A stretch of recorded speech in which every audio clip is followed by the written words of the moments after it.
Sebelum melanjutkan, jangan lupa subscribe dulu, terima kasih. Dewa Beladiri Asura. Bab 431 mengejutkan 9 provinsi. Kepala Sekolah Dewa Api, Kong Cheng Wang, dicopot dari jabatannya sebagai kepala sekolah. Setelah dipukuli dengan menyakitkan, ia bahkan dipaksa masuk ke dalam kurungan. Leluhur lama Sekolah Dewa Api yang telah berkultivasi dalam isolasi selama lebih dari 1 dekade muncul sekali lagi dan mengambil alih kembali kendali atas Sekolah Dewa Api. Alasannya sangat sederhana. Chu Feng telah membuat Sekte Dewa Api kehilangan muka, jadi dia harus membunuh Chu Feng atau kemarahannya tidak akan bisa diredakan.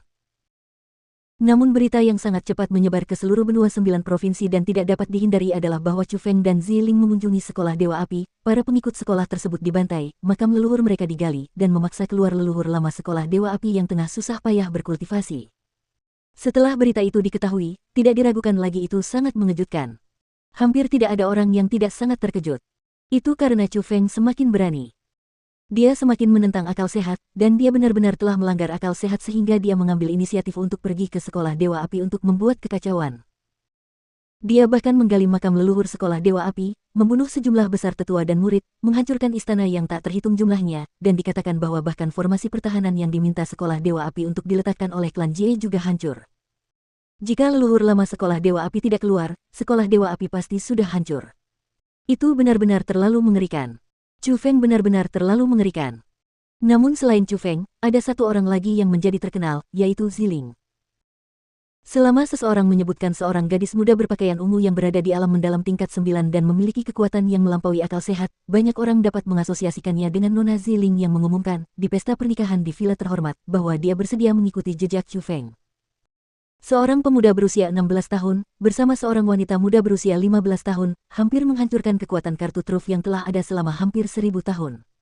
Apa artinya itu? Itu tidak berarti bahwa Sekolah Dewa Api terlalu lemah. Itu hanya berarti lawan mereka terlalu kuat. Chu Feng jelas merupakan orang yang akan menjadi orang yang sangat kuat. Itu adalah sesuatu yang disetujui secara terbuka oleh seluruh benua 9 provinsi. Kekuatan tempur Chu Feng yang menentang akal sehat. Keberanian dan kecerobohan Chu Feng. Sifat haus darah Chu Feng. Tindakan gila Chu Feng. Semua itu telah membuat keributan karena diketahui. Chu Feng, pemuda berusia 16 tahun, menjadi orang yang paling banyak dibicarakan di benua 9 provinsi, dan nama Chu Feng juga menjadi representasi kejahatan. Ketika beberapa anak muda dari keluarga kultivasi bela diri agung tidak patuh, para senior bahkan akan berkata, Chu Feng akan datang untuk menangkapmu jika kamu tidak mendengarkan. Anak-anak kecil itu kemudian akan patuh mendengarkan. Namun, ada juga yang merasa bahwa Chu Feng cukup berani dan mengesankan. Bahkan jika banyak kekuatan di benua 9 provinsi menginginkannya mati, dia tetap tidak takut sedikit pun.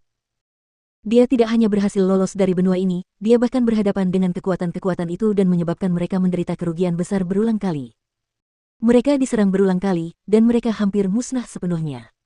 Harus dikatakan bahwa Chu Feng menjadi idola di hati sebagian anak muda. Ia menjadi sosok yang dikagumi banyak orang, bahkan ada yang membuat biografi tentang rumor Chu Feng. Mereka melakukan itu karena orang-orang itu merasa bahwa pemuda Chu Feng pasti akan menjadi tokoh besar yang akan mengguncang dunia. Dia bahkan mungkin bisa melampaui keberadaan pendiri Naga Biru dan menjadi legenda lain di benua 9 provinsi. Bahkan banyak wanita berteriak keras bahwa mereka mencintai Chu Feng dan ingin menikahinya. Mereka bersedia menjadi seperti Ziling, mengikuti jejak Chu Feng, dan memohon agar Chu Feng menerima mereka. Bahkan ada beberapa laki-laki gila yang mengatakan bahwa mereka mengagumi Chu Feng dan bersedia berteman dengannya dan menjadi saudara bersamanya untuk melawan banyak kekuatan bersama.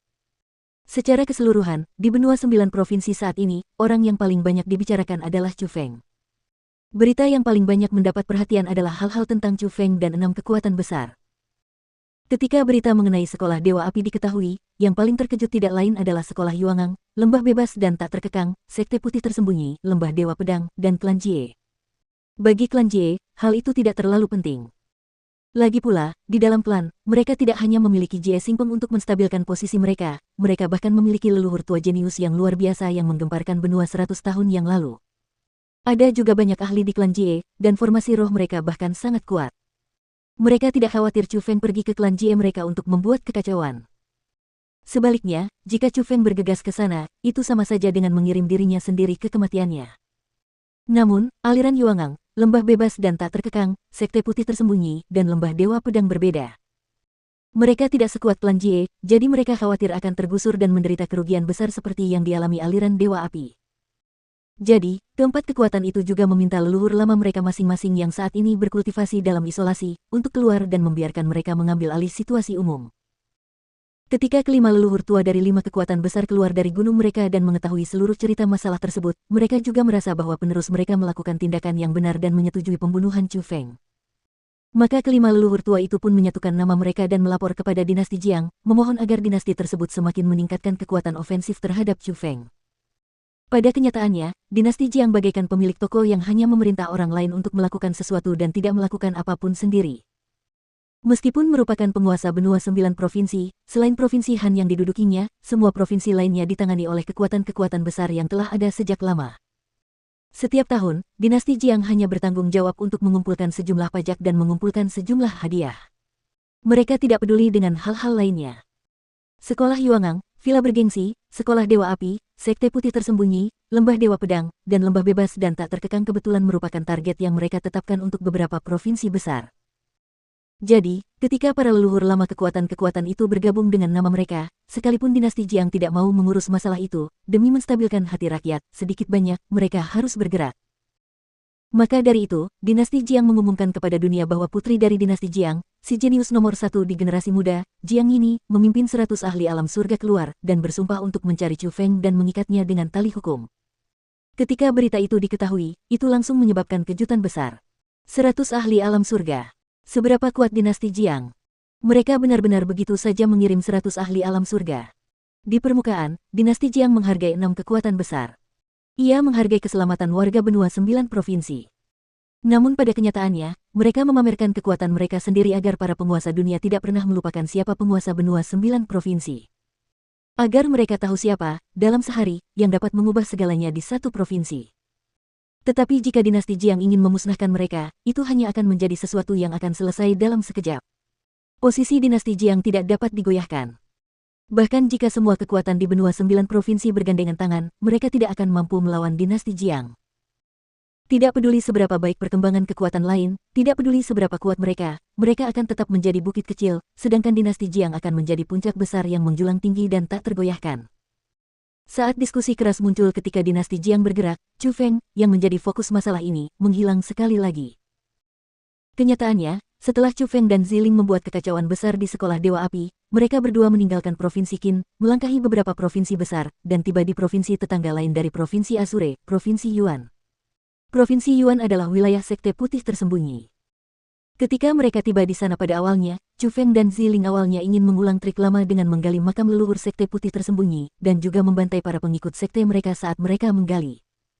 Namun mereka tidak dapat berbuat apa-apa karena berita tentang Sekolah Dewa Api menyebar terlalu cepat. Ketika Chu Feng dan Ziling tiba di Provinsi Yuan, kepala Sekte Putih Tersembunyi sudah meminta leluhur tua itu untuk keluar. Selain itu, mereka juga meningkatkan pertahanan secara ketat dan banyak murid serta tetua di luar dipanggil kembali, karena mereka sangat takut menerima tangan beracun Chu Feng. Dalam situasi itu, Chu Feng dan Ziling hanya bisa tetap damai untuk sementara waktu. Jadi, mereka berdua menemukan tempat tersembunyi dan mulai berkultivasi dalam pengasingan. Ziling terus mencoba menerobos ke alam surga, sementara Chu Feng menyempurnakan tumpukan besar sumber daya kultivasinya. Manik-manik mendalam dapat diterima, bagaimanapun, hanya ada sekitar 1 juta manik-manik. Namun, manik-manik asal benar-benar terlalu banyak, dan itu benar-benar menghabiskan banyak waktu Chu Feng.